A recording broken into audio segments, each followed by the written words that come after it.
Good afternoon. I want to thank everybody who joins us. My name is Olha Atamanova, and it's my pleasure to welcome you to Ukrainian Media Center. It's day 844 of the full-scale invasion of our homeland by Russian aggressor. It's been 11 years of the war, and now we will be talking about the state budget 2025. And to do this, we have invited to our studio Serhii Marchenko, the Minister of Finance of Ukraine. So on the 14th of September, the government approved the state budget draft, the third war or full-scale invasion budget with the biggest budget expenditure within the history of our country. So let's talk to Mr. Serhii about next year's budget. Good afternoon, Mr. Serhii. Good afternoon. So, Mr. Serhii, I would like to ask you right away, the budget 2025, what should Ukrainians anticipate? What are the priorities of the next year's budget? And probably let's stop right away at macro indicators. Thank you. Well, basically the situation is quite clear in terms of planning. We have to ensure, first of all, the defense expenditures of our countries. So the biggest allocations are going to defense sector. The amount planned for the next year is deemed to be sufficient to ensure the defense of Ukraine. It will amount to 2.33 trillion hryvnia, or more than 26% of the year annual GDP. It's 35 billion bigger than the last year or this year. Talking about the macro indicators, we witness quite a moderate economic growth due to the risks of attacks on energy infrastructure, due to the suppression of demand. The GDP is going to grow 2.7%, a little bit above 2.5%, with inflation rate reaching 9%. The average wage will reach the level at 24,000 hryvnia. Those are the basic macroeconomic indicators. The import is going to grow a little bit slower than the export, which will ensure the improvement of trade balance. Talking about the subsistence ratio, minimum wage, and forecasted national currency rate, what about those indicators? Well, you know, for us the forecasted rate is only indicative. We don't target it. The rate is defined by the National Bank. We expect to see the currency rate indicators to properly calculate different budget expenditures which will depend on the currency rate, foreign borrowings and proceeds from custom levies and GDP. So this indicator is only of indicative nature to us. And talking about the subsistence minimum and minimum wage, well, at this stage it was already agreed with the partners. We don't have an opportunity to improve the social standards. This year we've raised the minimum wage 19% up to 8,000 hryvnia, and we expect to save this indicator for the next year. Well, Mr. Serhii, now that we have started talking about the defense expenditures, so let's talk in more detail. What are the allocations for the next year's budget? Well, on top of the security and defense sector that I've already mentioned, which amounts to more than half of our expenditures, other expenditures and priorities are already identified. That's the social sphere, more than 400 billion hryvnia, and healthcare, education, protection of IDPs, protection of veterans. So that's a matter of unification of the military budget with the key social indicators. But again, I would like to emphasize that we have an opportunity to fund those expenditures. And first of all, I'm talking about the military budget. Well, you've mentioned the social expenditures. Talking in shares of the next year's budget, what is the share, what is the percentage allocated for the next year for social expenditures, and what are the chances that amount will be funded in full? Well, look, we have no reasons to assume that the social sector would be underfunded, because that's one of the key priorities. The percentage, well, I cannot mention the exact share of GDP. I don't have the figures right in front of my eyes, but the share is sufficient to cover all of the needs of the socially vulnerable categories. That's the priority expenditure of the budget, and not a single time since the beginning of the full-scale invasion the government has not delayed the disbursement of pensions or other social payments, social disbursements.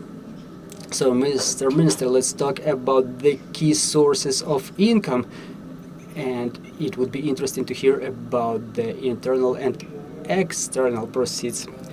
Well, external funding is a key matter. For the time being, we orient at the figure of 38.4 billion United States dollars. That's our need for external funding for year 2025. That's the need that we are about to cover in cooperation with the partners. First of all, European Union, United States, Japan, work with the international financial institutions, Great Britain, and other G7 countries.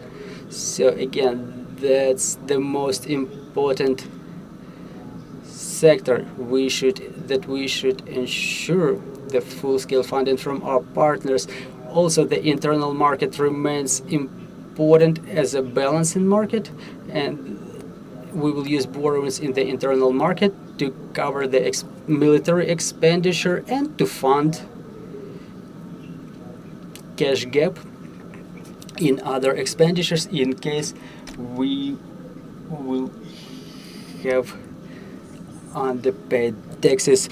Talking about the external funding, to what extent do we have this 100% understanding that funding is coming? Well, look, not a single time within the war we had a 100% assurance, but the fact that we asked for 38.4 billion US dollars to fund the budget gives us reasons to assume that in case of fulfillment of all our obligations, that indicator is quite realistic. On the other hand, there is a plan what we should do, from the IMF perspective, there is a plan what we are supposed to do.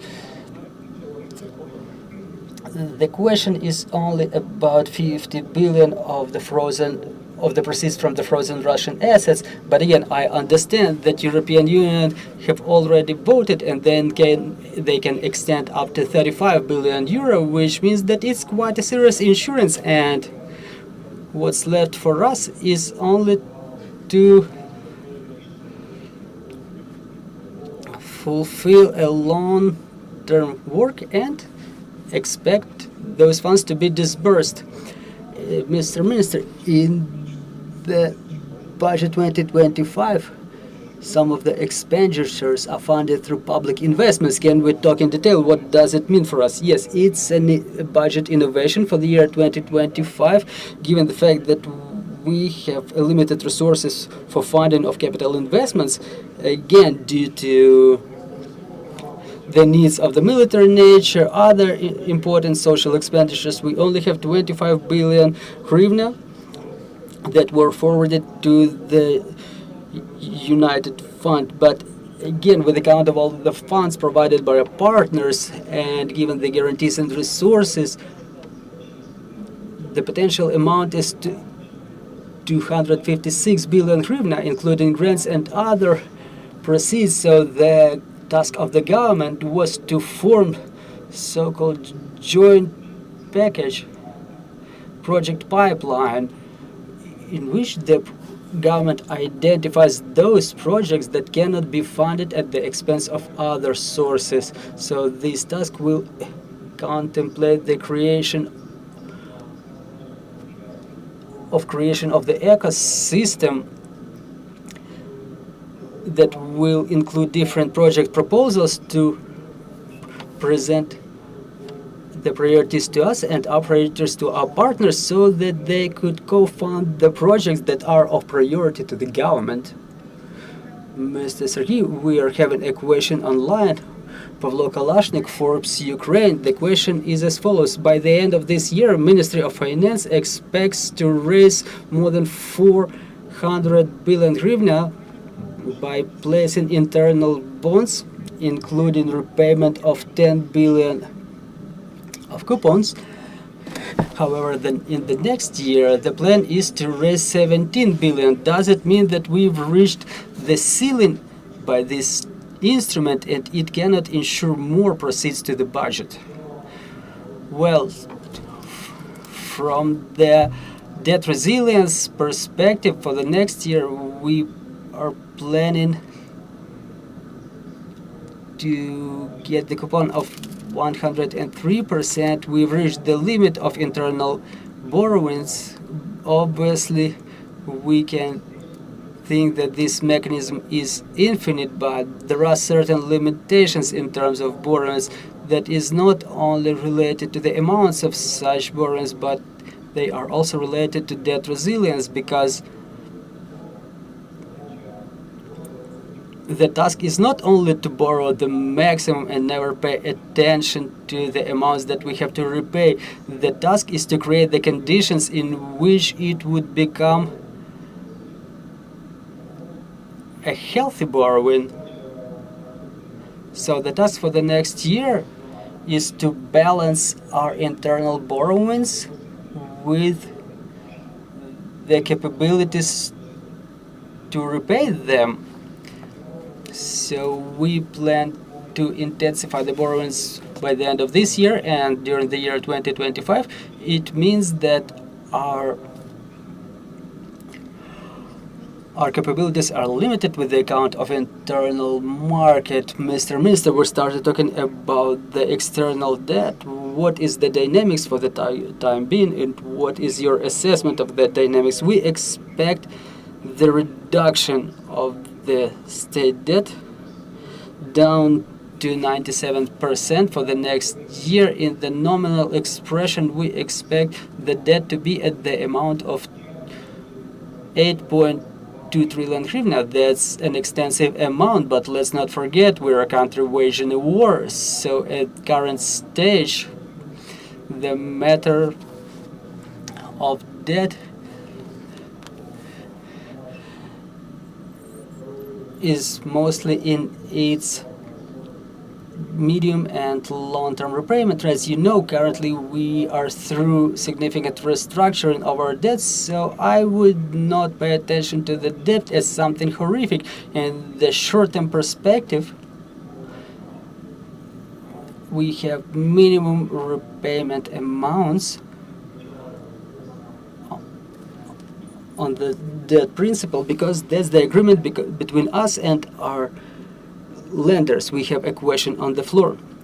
Good afternoon, Yaroslav Dekora, Ekonomiczna Pravda. I have a number of questions. Now the parliament is reviewing a draft law on amendments to the tax code. You, as a Ministry of Finance, were submitting the first draft, which raised a lot of proposals,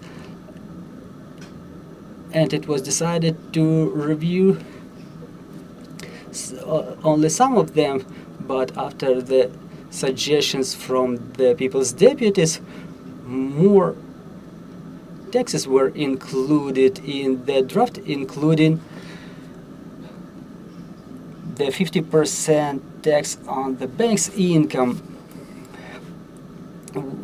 Have your opinion changed as a Minister of Finance, because previously you were voting against with the National Bank? And what is the motivation for the time being to adopt such changes to the tax code if there is a possibility that next year we will have to increase the proceeds? Isn't it easier to raise the VAT rate now, for example? Thank you for your question.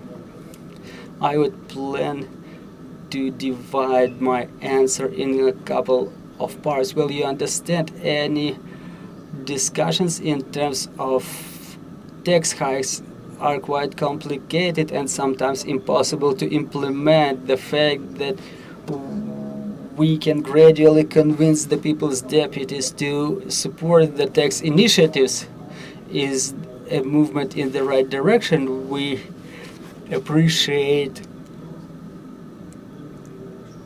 the raise of excise rate, and hopefully some of the changes will be made that were supported by the tax committee. I would be satisfied with any addition that would help me to raise at least some resources.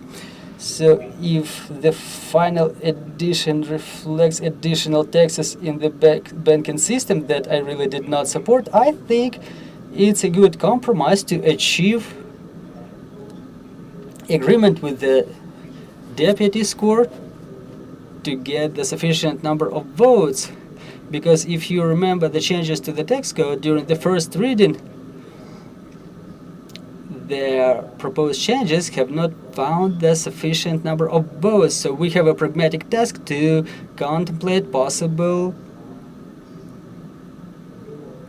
or forecast possible votes for those changes that could support at least some proceeds to the budget of the next year. Talking about sufficiency, no, it's not sufficient, but again, understanding the fact that we don't have a lot of choice, we have to choose between the real picture and the draft law that we want. So we will be satisfied with the addition that would be supported by the tax committee. We have more questions. Yeah, and another question of mine is about the expenditures. You were saying that the budget for the next year is very complex and conservative. Still, what raises my attention is that the draft budget contemplates reduction of expenditures for the social sector. They were reduced at least 50 billion hryvnia, but at the same time you suggest to bring back the road fund. So what is the logic behind such activities? Why should we reduce social sector expenditures and to leave the road fund in the special fund and not in the total budget fund? Well, thank you for your question. First of all, let me answer about the reduction of the social sector expenditures. It's the only article that is being reduced is the transfer fund, and we think that the proceeds from the joint tax will be enough to cover the fulfillment of the undertaken pension obligation. So I see no problem about pension fund to fulfill all of its obligations with the account of all other changes that we were proposing and we keep proposing for the budget for the year 2025. Talking about the road fund, the answer is simple. If you see what are the consequences of cancellation of the road fund this year, is because we were funding the road expenditures from other fund. I don't think that's a quality solution. I think it's better to allocate those funds in other fund, because the most of the expenditures are aimed to repay the debt obligations and to maintain the road infrastructure, because for us it was quite a risky story, because it kept creating the budget tension, the need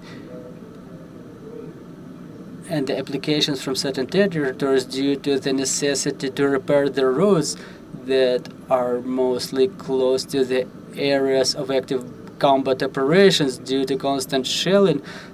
The necessity to repair them was pretty high. That's why we think that the systemic approach will probably result in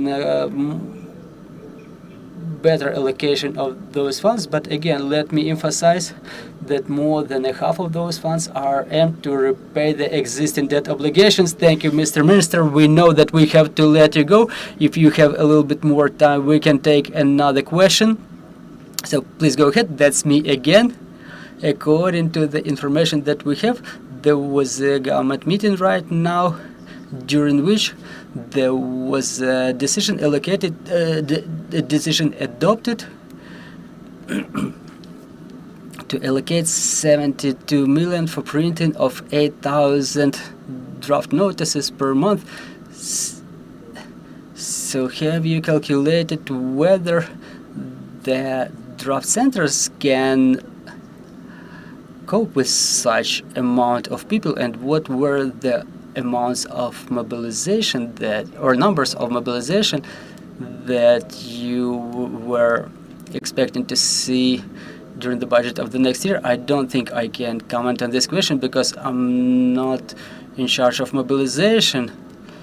If you ask me if we've allocated enough funds for the wages of the military, so I can tell you that it's sufficient.